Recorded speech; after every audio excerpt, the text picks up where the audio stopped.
अभी रुके ना फूंकते तब ना बेगर फूंकले में हो जाती पागल इंसान वो वाला मोमबत्ती ना फूकती नाम वाला था अच्छा निकालो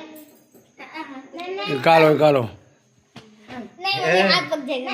नहीं पकेगा मुंह आते मंदिर में खड़ा कर दो जाओ उधर से पक ले निकाल दिया अगरबत्ती खोसने वाला है ठीक है शिवांश शिवांश इधर हो पापा रुक जाइए ठीक है हाँ फूको शिवांश फूको कस के फूक कस के फूको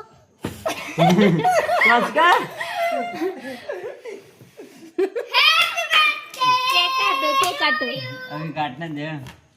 काटो birthday to you Shiva happy birthday